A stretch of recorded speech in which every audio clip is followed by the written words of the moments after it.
Hey guys, it's your buddy Josh, and as you can probably tell, it is summertime. Here in the state of Texas where I live, it is hot. AC problems can turn a good day into a miserable one. So in this video, I'm going to show you a couple things you can do to identify the source of your AC issue, and two, fix it yourself before you have to possibly call a guy like me. I'm also going to show you some things to stay away from, because you can damage an AC system if you're not careful. Let's get it. So before we get under the hood, let's first understand how an AC system works. An AC system is essentially a continuous loop. The freon gas inside it travels around this loop, changing states several times from a gas to a liquid, as it makes its way back to the start point. We'll think of the start point as the heart of the system, the compressor. The compressor, like an actual heart in your body, pumps the freon gas to the vital parts of the system. The first stop is the condenser. The condenser, with the help of your car's cooling fans, condenses the gas to a liquid. As it moves through the tiny passages in the condenser, it makes its way to an orifice tube, or expansion valve. The expansion valve then sprays the liquid freon into an evaporator, typically housed inside your dash. A blower motor, also housed in or under your dash, circulates air over the evaporator fins. At this point, if your system is operating properly, the freon in the evaporator is ice cold, and the blower motor delivers this cold air into the cabin of your vehicle. Changing states one last time from a liquid to a gas, it leaves the evaporator and is recirculated back to the compressor to start the process all over again.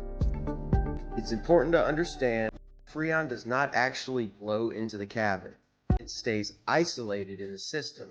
The air from the blower circulating over the ice-cold fins of the evaporator is what you actually feel in the cabin. So I said I was going to show you some things to not do and to stay away from. And here is number one. Don't go buying one of these do-it-yourself AC recharge kits at the first hint of an AC problem. These things only have a low pressure side gauge built in. They will not show you high side pressures. And the high side pressures of your system are so much more important. AC systems nowadays are also smaller, so even overcharging it an ounce can damage the system. Do the things I'm about to show you first before you even think about freon. So the first thing I do when I start my AC diagnosis is I hop in the cabin and I start playing with the controls. Now, why am I doing this? Why am I just jacking around with the controls? I'm doing this because I'm looking to rule out anything on the inside of this cabin that could be contributing to the AC problem. Before I even go mess with the system that's under the hood, I'm going to make sure everything in here is good. And a lot of times, it has nothing to do with what's under the hood. It's a function on the inside of the cabin that's causing your improper cooling concern or your, no air out of the vents concern. So let's check it out. Let's see what those could be. Okay, the first thing I want to do is make sure my blower motor is working properly.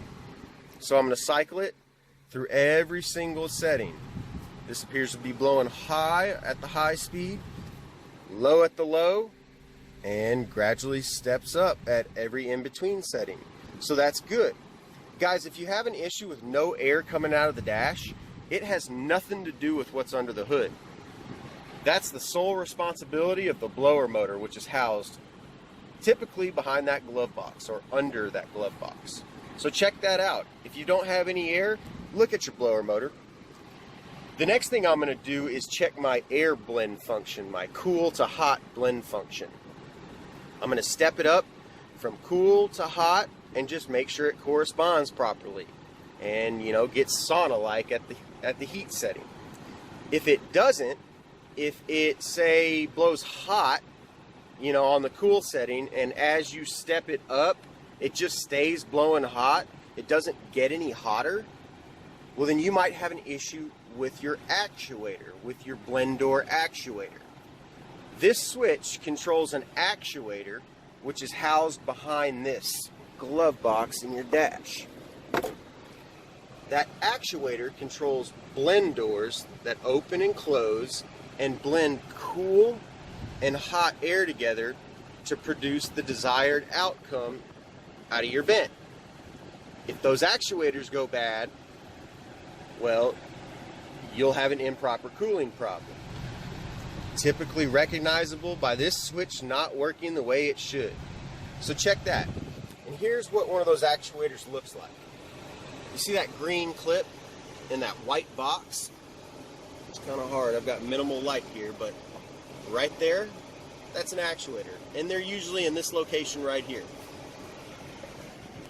The next problem on the inside of the cabin that you might get is an improper airflow over the evaporator problem. And that would be caused by a clogged cabin air filter, which is right here. As you can see, this one looks pretty good. But if this thing's clogged, that blower motor down in there is not going to be able to push good airflow over your evaporator. The result, a lot of times, will be warm out of the vents. So guys, you don't know how many times I've fixed AC concerns just by replacing this. So check this stuff out on the inside, guys. Do it first before you pop that hood. You might be surprised. So the next thing we're going to do is make sure our cooling fans at the front of the vehicle are turning on and running properly. To do this, all you have to do is turn the vehicle on, let it run for about 10 to 15 minutes with the AC on full blast. At that 10 to 15 minute mark, both of these fans should have kicked on and been working in overdrive. If they haven't, well, you need to investigate these bad boys just a little bit closer and figure out why they're not kicking on. Because they serve a vital role in the operation of the engine. First off, they help cool the engine down, which is a very important function. Secondly, as far as the AC is concerned, they help pull air through the condenser mounted at the front of the vehicle. Now, if not enough airflow comes through the condenser, the freon gas inside of it doesn't condense properly and moves on to the next phase of the system at a half-ass rate. The result? Well, a half-ass result of warm air out of your dash. So the next thing you want to do is make sure that your compressor is kicking on. As you can see it right there on this Honda, it's on the right side fender well, and it appears to be running strong. For whatever reason it's not, well, the heart of the system isn't pumping, and we're going to have an issue with cooling. So the last thing I'm going to recommend you do is check your fuses and relays. Now, the reason being for this, let's say you've got a blower motor that's not working because you've done the checks that I told you on the inside and you determine the blower motor's not working. Or maybe everything's working, but you come out and you determine that your compressor is not kicking on. Well, first place you need to go is your fuse box and check your fuses and relays. Now, most manufacturers have a diagram of what fuse is what and what component it goes to on the back of the cover here. Not all of them do. Ford. Not all of them put them on the back of the cover, but a lot of times you'll find them. So if you need to Google it or just open up your owner's manual in the glove box, there will be a fuse diagram. Check your fuses, pull the fuses out, and make sure that that filament right there is continuous with no breaks in it. If a fuse blows, it'll be burnt up and there will not be a continuous piece of metal right there in the middle. So check that out. A way you can check a relay is to swap a relay with an identical relay. So let's say our compressor's not kicking on, and we determine this is the compressor relay. Well, this relay is the exact same type of relay right next to it, but it goes to the horn. So I'm going to pull the compressor relay and I'm going to swap it with the horn relay. And I'll bring the horn relay over here. Now if I hop in and my horn works, well, I know my compressor relay is good. But if it doesn't, we know it's bad, and vice versa. So checking our fuses and relays is going to be the last step that we do in succession to all the things I showed you before you might want to start thinking about freon. Now, that is as long as everything's working properly. as long as the controls on the dash on the inside work, your blower motor works, your AC filter is not clogged with debris, your fans are kicking on, your compressor's kicking on, and of course the fuses are all good and your relays are good. If you do start thinking about freon, if all this stuff checks out that I just showed you, make sure you know how to put it in properly.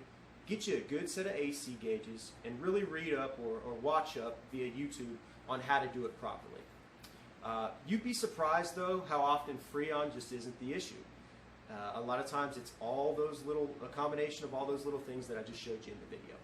So guys, if you have any questions, need any help, you can always get in touch with me, josh@jpautofleet.com. And if you need me to look at your car personally, you can get in touch with me as well. So guys, I'm signing off, just reminding you to stay educated about your car. And your car will always give back tenfold what you put into it.